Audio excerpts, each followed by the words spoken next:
for editing and distribution to over 20 podcast platforms, and additional video for Facebook, YouTube, and IGTV.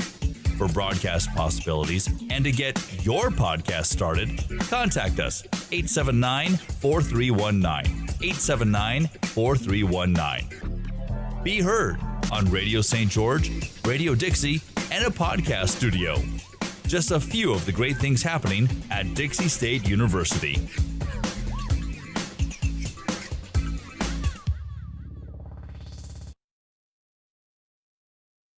Welcome to the podcast. We Do Recover with Jared Miller, your host. And I'm Dr. Terry Sellers, your co-host. This is a podcast about addiction, but more importantly, about recovery. We want to talk about what successful recovery can look like. Brought to you by Steps Recovery Centers.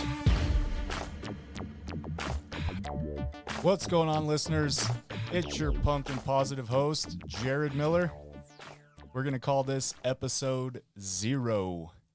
So this is...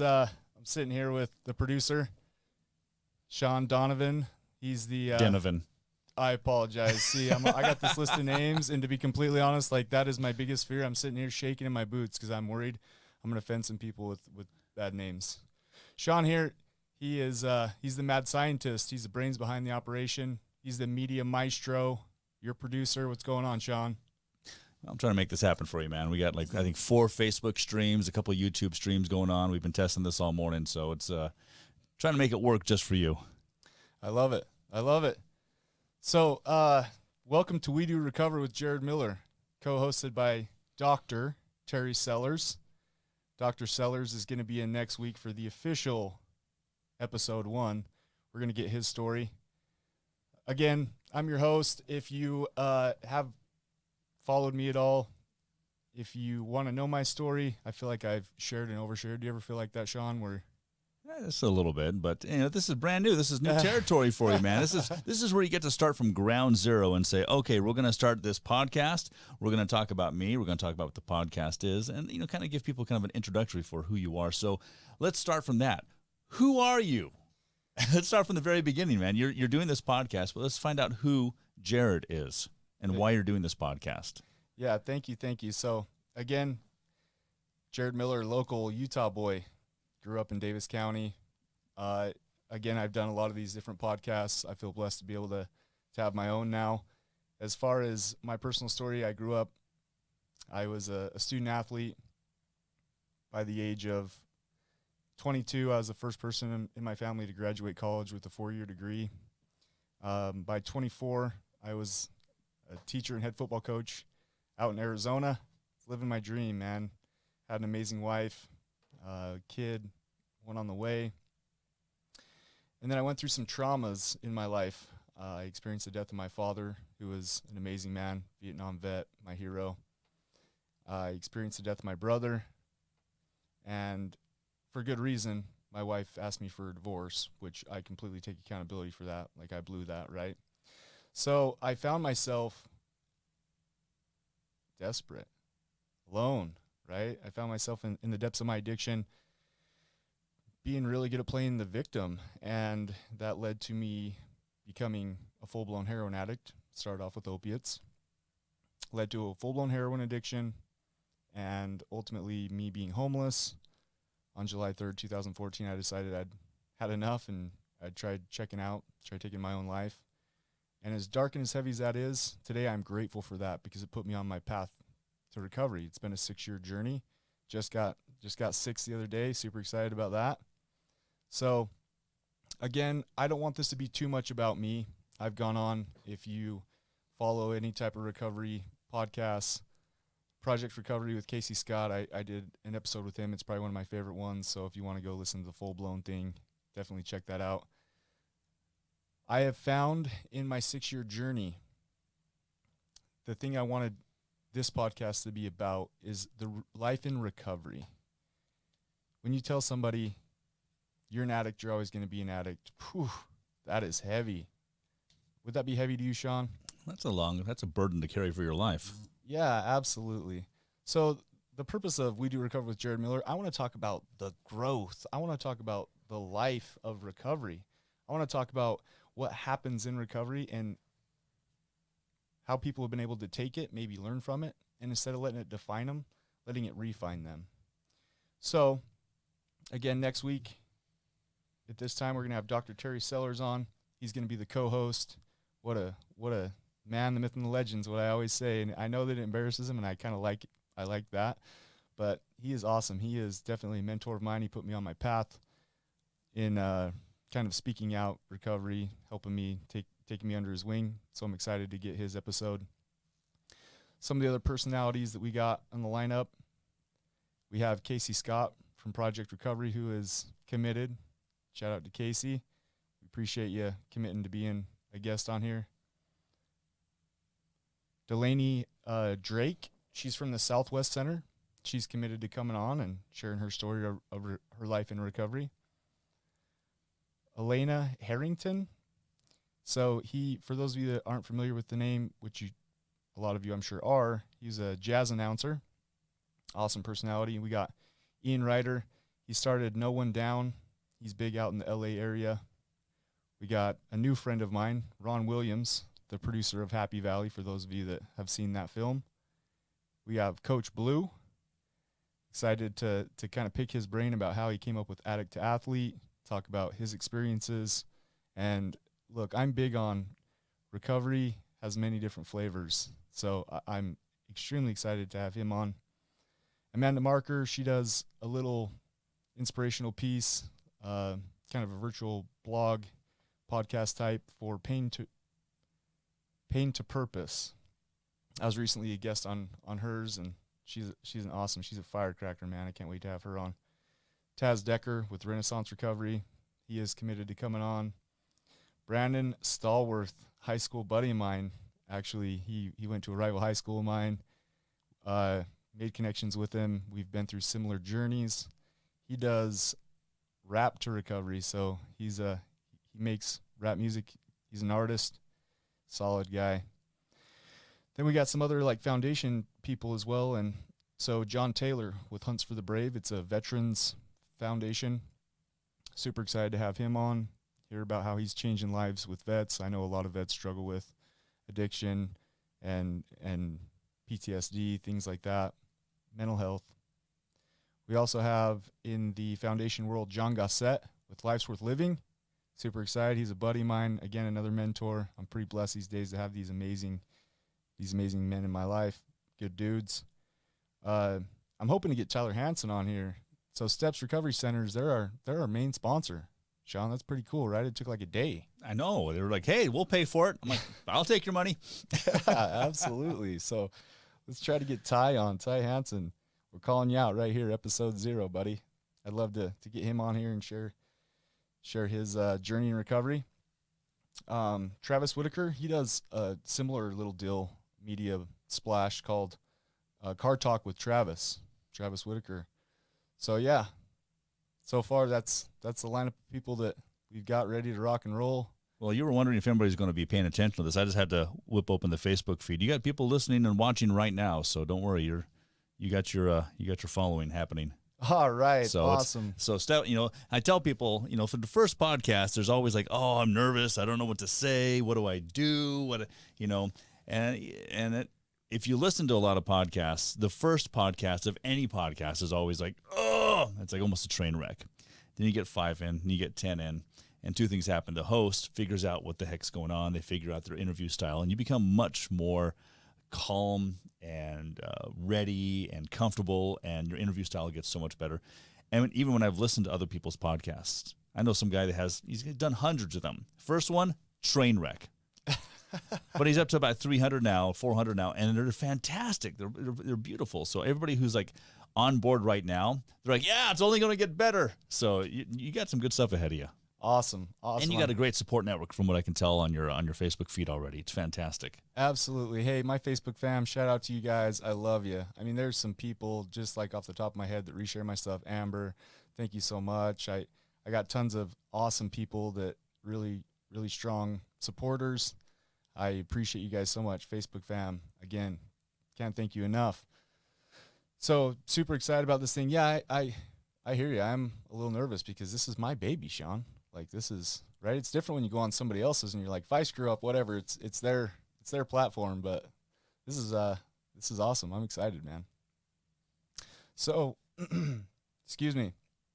So again, thank you for checking out the pre-launch.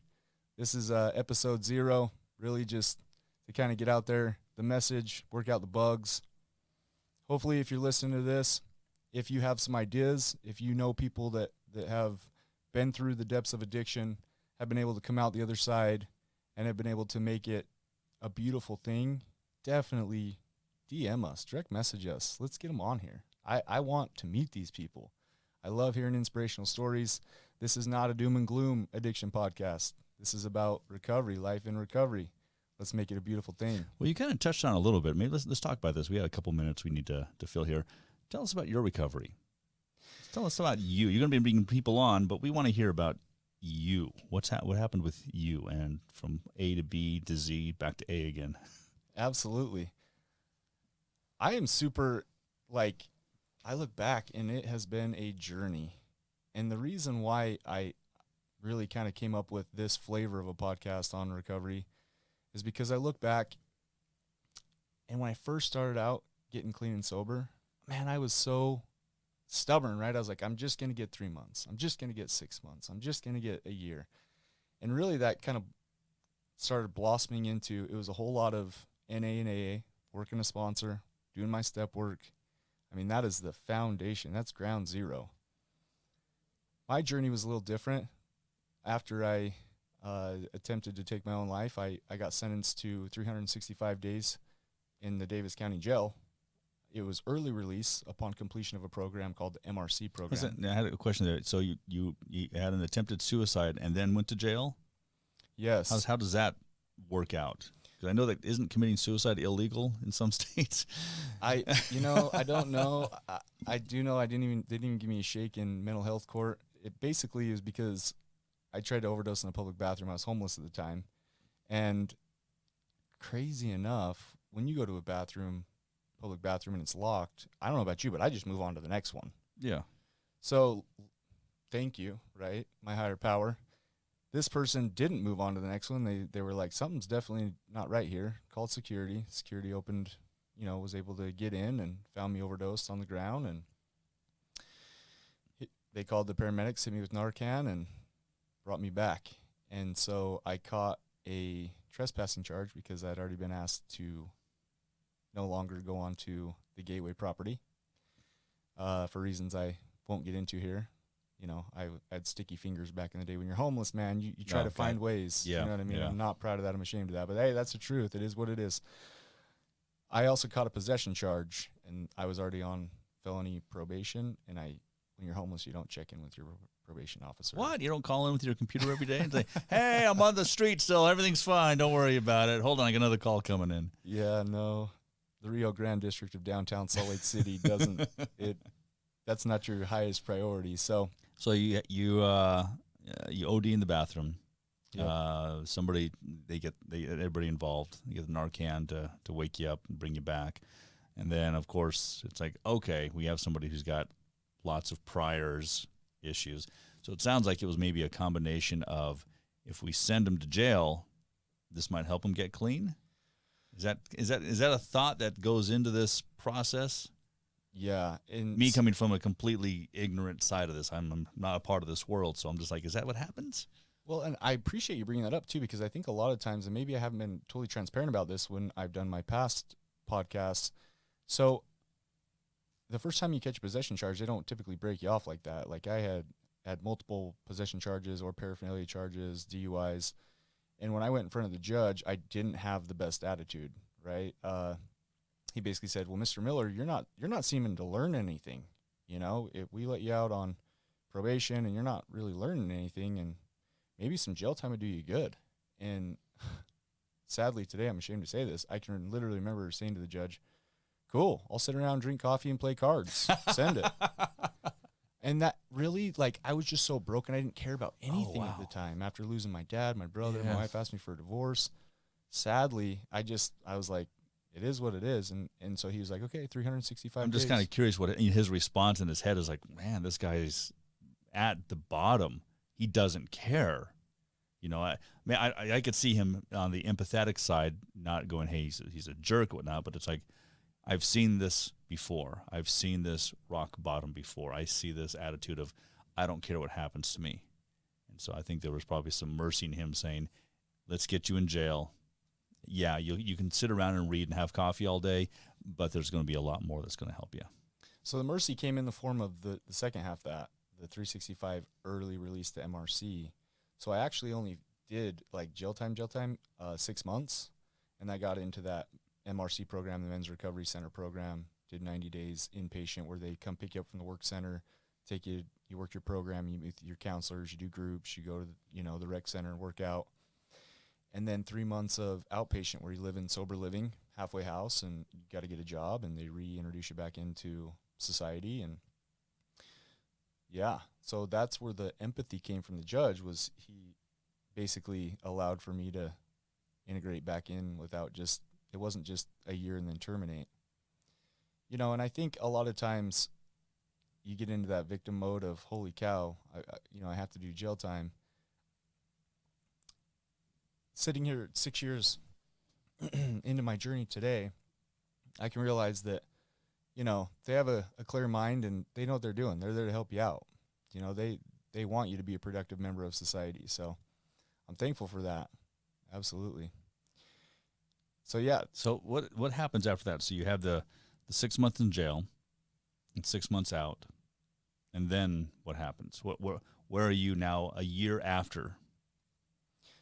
I started off, because of my record, I really struggled. And that's what I really wanted to make this podcast about, is bringing hope. Because I can remember days when I would work jobs as a janitor. I'm not too proud to say it. I mean, I took janitor jobs. Not that that's a bad gig or whatever. But that's also a question is, somebody that has, a rap sheet and has issues, what kind of jobs are there?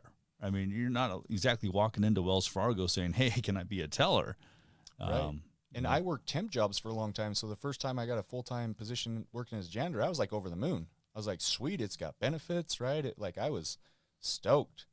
However, at some point in time, I had a bachelor's degree. And so sometimes I'd play the what if game and think to myself, man, how did I get here? Am I going to have to do this the rest of my life? Is this going to be me forever? And so I went to school to avoid this. My parents said, go to school and you won't be a janitor, as you're mopping up somebody else's vomit. Right.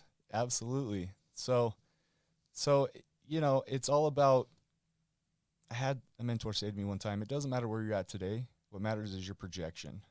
And so if any of the listeners are listening to this, they're new to recovery, if you wake up every day and you don't go to your dream job, that's okay. Keep working at it. And work for today, be grateful for today, but make plans for tomorrow. Set yourself up for success tomorrow. Work on that projection. So I moved from that to a call center job. The call center job was awesome. I worked my way up, got into management. They saw my education. They gave me a chance. Super grateful. Focus was the name of down in Ogden. Worked for them for a long time. Had an awesome boss. He invited me to be part of a leadership training group. This is fast forward a few years. I got like 2 years of sobriety this time. And they handed me this book, Extreme Ownership by Jocko Willink. And that book changed my life because it was all about accountability. And it was about stopping blaming others. It was about leadership. And I gravitated to that so hard. I can remember waiting for Friday so that we could talk about the chapter in the book. So I'm extremely grateful for that opportunity. And since then, it's just been taking it, building it one day at a time. Today, I'm super grateful to bring it kind of full circle. If you're in that depths, just hold on and keep doing the right thing. Be stubborn, right? Today, I actually just got accepted into UVU's SUDSI program. So I'm going to go after my substance abuse counseling. Oh, nice. They have was it UVU has a program to teach counselors how to be. Tell us about that. Tell me some more about it. It's an online program, and it's to get your counseling certificate. I already have my bachelor's, so it'll take me a year to get my certificate so that I can be a substance abuse counselor. So I'm super excited about that. I got in at the last minute. So yeah, crazy. Super excited about that. I also work in recovery. I work with the youth. Mm-hmm. Where do you work at? Tell us about that. Tell us about your work. Absolutely. I work at Ash Creek as an experiential director, which basically means a lot of teens, you sit them down in a traditional circle. they're not real apt to talk about or stoked to talk about feelings and emotions. And but you get them out on a hike, you know, and you start talking to them about resentments, and you start talking to them while they're moving around in physical activity. They're a little bit more open. They're a little more, you know, they got the fresh air, they got the endorphins going. And you're also in an environment where they're seeing you more as a peer rather than in a classroom environment. It's like, oh, he's the authority figure.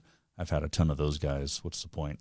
So I can see them out hiking and you joking back and forth, and there's a friendship, and then all of a sudden they start to say, hey, and then there's your window to start talking. Yeah, it's all about building relationships. Absolutely. That's a huge part of it. Huge part of it. So the beautiful thing about in the message of hope is you can take those depths of addiction, you can take those dark times in your life, and if you keep doing the right thing, you keep plugging away, life gets better, it gets easier. I always say addiction is like this huge boulder when you first start out. You got to wake up every day and you're pushing this massive boulder everywhere you go with the triggers and the guilt, right? And playing the what if game, and I should be here, not here, which I was really good at playing all those. But eventually that boulder gets smaller and smaller and smaller. And today I could tell you mine's more like a soccer ball.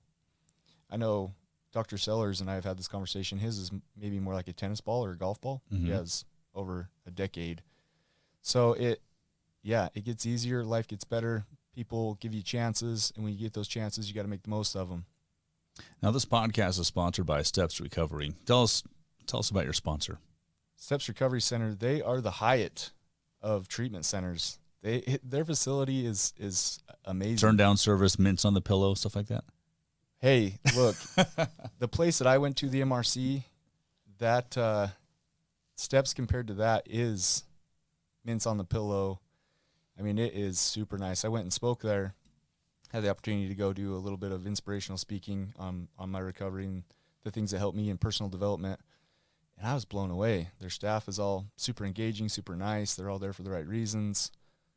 Their facility it really is. It's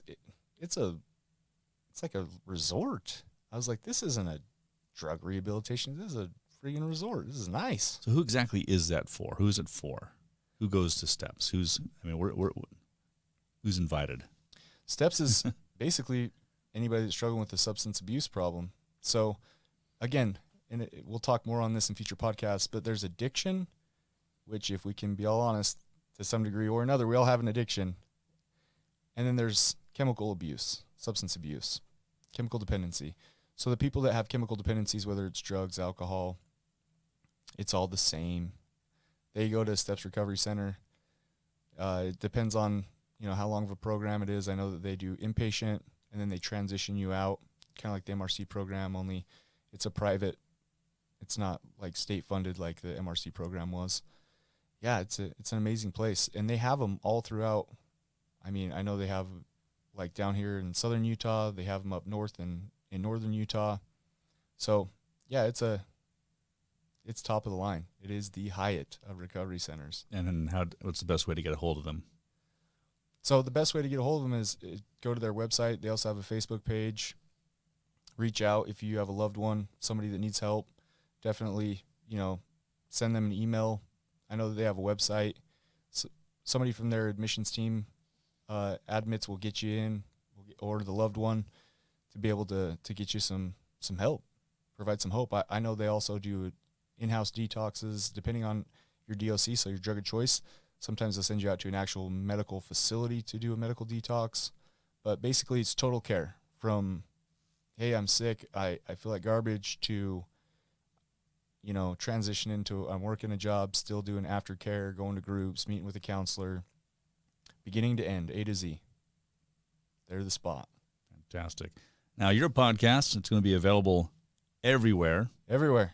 We're coming hot. So we have the video side that's going to be on YouTube and Facebook, and I think we're going to get that on IGTV with Instagram. Nice. And then we also have the audio side that's going to be on Google and Apple and Pandora and Spotify and all the other big players. And of course, you got a huge following, so it's going to blow up. I can see it. I don't know about a huge one. Again, though, I want to emphasize this is the hardest part for me, Sean. Once we get this one out of the way, I get to bring guests on and hear their stories, and then I just get to be a a guy that sits back and jokes around. And Well, we got the big plastic divider for all of our yes. COVID stuff that we have to do here at the podcast studio. So we're ready for your guests, and we're ready for you. Absolutely. Couldn't be more excited. Sean, thank you for all your hard work. I appreciate everything you do. Steps Recovery Center, thank you so much.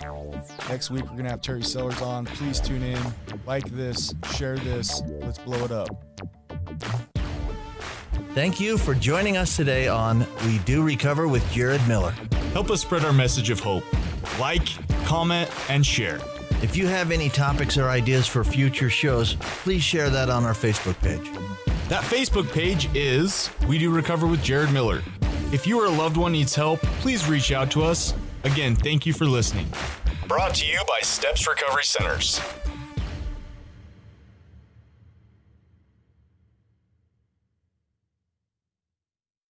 This has been a production from a podcast studio.